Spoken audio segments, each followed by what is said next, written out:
Mr. Rubin, let me start with you. I think we all know that we have a lot of workers today who are struggling with stagnant wages, poor working conditions on the jobs, and you, Representative, have worked with a lot of them. And oftentimes those workers have very little recourse to try and join together to improve their working conditions, even as some of the major corporations that, are making massive profits.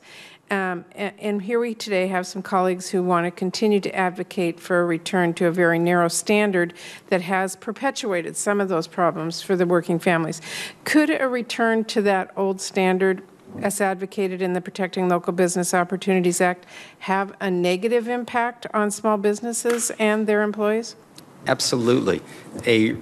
First of all, the standard that the board in Browning-Ferris adopted is the old standard. It's the common law standard. It's the standard that has been in effect for the first quite a few decades after the board was enacted.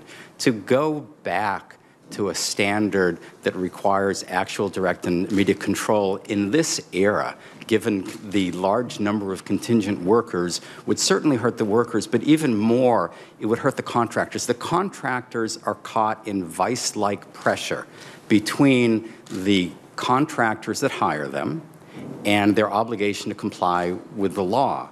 They have no real power to meaningfully bargain. They're often undercapitalized in the garment industry, in the warehouse industry, where I've had extensive experience. They have no choice but to keep the contractor that hires them happy. They need to get the next job.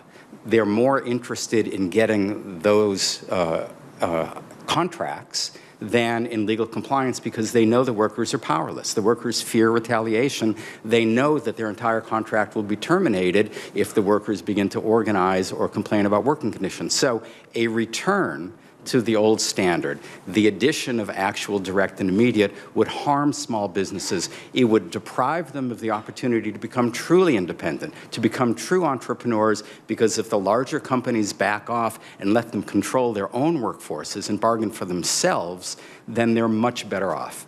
Okay. In its decision on BFI,